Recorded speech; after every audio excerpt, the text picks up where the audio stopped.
that could be causing that impulsivity or that distractibility. I know when I have problems at home and I go to work, sometimes I can't focus on my work because I'm focusing on the problem. So kids are like that too. So here's some more behavioral characteristics of gifted. You can't see it on the screen, but I'm not going to repeat these. We've talked about these over and over again, and you can see them on your slide. Imaginary playmates, tendency to put ideas together or things that are unusual. These are some of the characteristics that we talked about, but that really would lead someone to say that maybe this child is not gifted, but maybe these things are causing someone to perceive them as being ADHD. So take a look at those. And then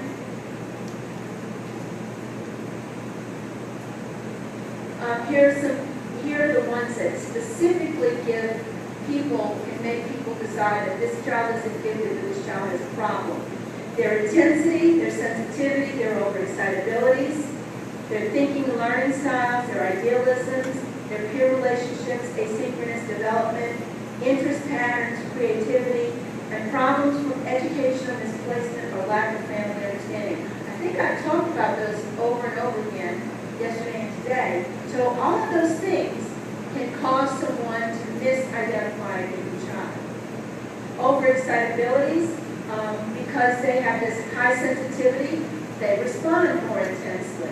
So that can occur. OCD, obsessive compulsive disorder, has a lot of characteristics that if you look at the overexcitabilities, you can see traits that would cause someone to say this child is OCD or has neurosis. And then again, if the child has psychomotor activity, that means the ability to move a lot. My son still does this when he's happy. He's 35, he's a man, he still does that. He's jumping up and down when he's happy. And I cannot tell you how many of his teachers and principals kept saying, you need to fix that behavior. And I said, no, why don't you try jumping up and down for joy once in your life? Maybe you will like it. I didn't say that out loud, but that's what I said to myself.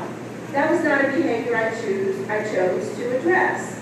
If he had serious issues, I would address them. But his jumping up and down when he was happy wasn't one I was going to tackle. But the psychomotor overexcitability, do you know people that talk a lot and they never shut up? And we've already said if the kids do that, that's a motoral thing, a motoric thing. And it's an intensity. And if the kids love to talk, they just love to talk. They never seem to sit still. You're in a meeting and you're doing this, or you're doodling. Any of you are doodlers? Okay? That's she's putting her head down. Some of my best artwork has been at faculty meetings in my doodles, okay? So this excessive personality, this overexcitability, can get kids misdiagnosed. The sensual overexcitability, I've already talked about the tags in the back of your neck, those kinds of things. These kids are, in a positive way, they're very, very touched by music, by art. They'll be in tears over a television show. They're very, very intense because of what they experience around them.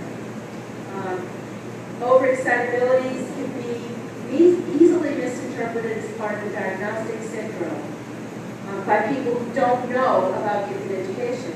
And many psychologists haven't taken my courses in gifted education. They do not receive any training in gifted education. All teachers don't get training in gifted education. Principals don't get training in gifted education. It's only those few teachers that actually go on and study at the master's degree level where any instruction on this is given. So it's not that people, it helps to perpetuate a lot of the misconceptions and the misperceptions because people aren't exposed to the information. Also, learning styles that can prompt a misdiagnosis. Kids that are auditory sequential or kids that are visual spatial.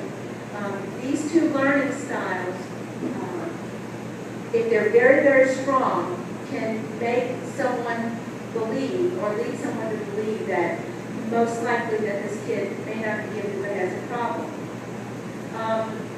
The auditory sequential learner is usually perfectionistic, highly evaluative, overly worried, serious, takes matters seriously, and sometimes to the extreme. Well, sometimes those kids are not diagnosed for gifted because of these behaviors. And the behaviors have nothing to do with intellect, they have to do with learning style, the way he or she processes. Idealism, we talked about gifted kids wanting things to be highly moral and highly fair, okay? Idealism combined with intensity leads to much pain. So many gifted individuals, very young children, because of their sensitivity, because of their intensity, because of their strong need or desire to have things be the way they should be, they often end up not acting out, but internalizing behavior. We kind of mentioned that about suicide. Sometimes they tend to withdraw. Also, sometimes gifted kids get the message that they're weird, and so rather than try to make friends, to continue to make friends, some of them just say, heck with this, I'm just going to go play my video games, or I'm just going to go be weird all by myself. So these kids, because they see how things really should be, and they're not, and they're very frustrated, a lot of people want to put another diagnosis on them other than gifted. Peer relationships, it's hard for gifted kids to find peers. Sometimes they seek out older playmates and adults because those people are more at their cognitive level, and their asynchronous development causes them problems too, that we talked about today. Sometimes their judgment lags behind their intellect, so they make bad choices. And I want to ask every one of you sitting here, have you ever made a bad choice? Okay, just because you're gifted or have a high IQ, does it mean you're not going to make a bad choice? Get out for our teachers over and over again. If you're so gifted, why do you play? If you're so gifted, how come you don't always play? And I want to take those teachers and I want to shake them by their shoulders and slap them in their noses or something, because it has nothing to do with high intellect, okay?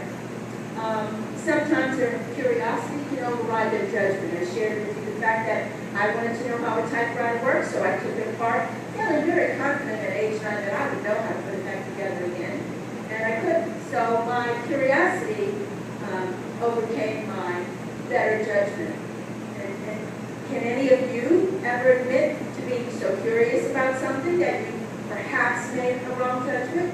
We won't even go there. We don't have to have personal anecdotes, but especially as adolescents, we tend to be curious about things, and we do things, or even as adults, we take risks and they're not, the right ones. So just the fact that their cognitive ability is so high, people want to include with that the fact that they must be perfect. Did we talk about that? Or they can't make mistakes. There are 3 different patterns that you see, and I'm going to go through these a little bit quickly. Creativity can cause misdiagnosis. The next topic we're going to talk about is creativity. And many of the characteristics that you want to see here for ADHD are almost one-on-one with characteristics of creative behavior. So is the child very creative? Does the child have ADHD? We'll talk more about that. Creative children like to challenge the status quo. They see the world differently from those around them, and they have unique viewpoints. And usually creative people, many creative people, are not hesitant to share their unusual viewpoints. Albert Einstein was very creative. Benjamin Franklin was very, very creative. Thomas Edison was very creative. Thomas Edison got kicked out of school because the teachers couldn't stand him. Albert Einstein, Walt Disney was told he didn't have any good ideas. And all of these were very creative individuals. So in our culture, if you are not like me, if you are different from me, automatically you're defective. And that's a sad thing, but it's just the way it is. Creative behaviors make other people uncomfortable. A lot of creative people are very intense emotionally, and a lot of people don't want, they walk away from other people's emotions. They can't handle it. And creative people are often is perceived as having ADHD. Sometimes educational placement can make a child look like he or she has ADHD. When I see what was going on in those classrooms upstairs, a child with ADHD would fit in very well there, would be able to function and be within the parameters of acceptable behavior. Because it was not sitting down in one place all day. It was a variety of places or ways to sit down, or to not sit down, or to stand up, or to move, or to go from this to that to the other. When I asked you when we were doing those preference questions, and I said all the E's go over here, all the I's go over here, that's a very good teaching strategy that you can use in your classrooms to help kids get some movement when you're asking them questions. So most of the time, the kids who are in the wrong placement, they've shut down, they're tuned off, they're not going to participate. A lot of times it's because the learning environment is not good for them. They need to be in a learner-centered environment, and they're in a classroom that's very teacher-directed. And I'm not saying that that's wrong for all children, but for these kids, these highly motive, highly able, highly motoral students, they need to be in a more learner-centered environment. That's why a lot of these problems are problems in kindergarten. And a lot of these children are problems at home. Because at home, their parents see a happy, healthy, bouncing around kid. And in preschool and kindergarten, it's okay to not sit still all day. But once you hit first grade, then automatically you're supposed to not move and be silent. And it's not developmentally appropriate. Because the way we grow our bodies physically is through movement. And the way we develop skill in language is through speaking. And yet we tell our kids they have to sit down and be quiet. Well, I hope not everybody does that all the time anymore. But if you look at the DSM-4, that's the category where if you go to a psychologist, they look up your behaviors and they say what you are. Well, many of the characteristics of creative people are listed over and over again in many mental disorders.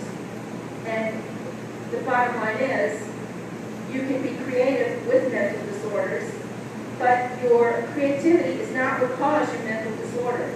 Van Gogh cut off his ear, not because he was a good artist, but because he was schizophrenic. Now, his ability to be a good painter had nothing to do with his schizophrenia.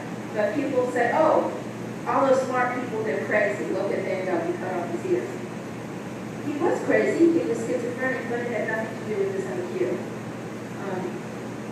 Some similarities and differences of gifted children and children with ADHD. You can look at all those details to be aware of what they are. They have problems completing and turning in work. They have problems with rules and traditions. They have problems in some settings, gifted kids in some settings, ADHD kids have problems in all settings. Some incompatible or contradictory features of GT and ADHD. Real close. A gifted kid can be distractible, but a gifted kid, when you redirect them, they come back around. A child who's distractible with ADHD, you can't get them to come back around. Does that make sense? So the way you know if the behavior or the exceptionality is problematic or it's due to giftedness is you put the child in an ideal situation. If the child in the ideal situation doesn't exhibit the behaviors, then they don't have the negative behaviors. If the situation can cure the impulsivity or the distractibility or the overexcitability, then it wasn't a problem. It was the situation or the environment. But if you put a child in the optimal environment, whatever that may be, and they persist in the damaging behaviors, then you know that they have a real problem that you need to address. So interruptions of conversations, many kids with ADHD do that, and so do many gifted kids. And it's a social skill that can be taught. Kids that are gifted can learn it, kids that are ADHD have a long road to learn it. The bottom line is that these people that wrote this book said that we looked at, this is not research-based, these are our observations for years and years and years. And we think that some kids can be gifted, and some kids can be ADHD, and some kids can be gifted or ADHD, or either, neither, or both. So these were eminent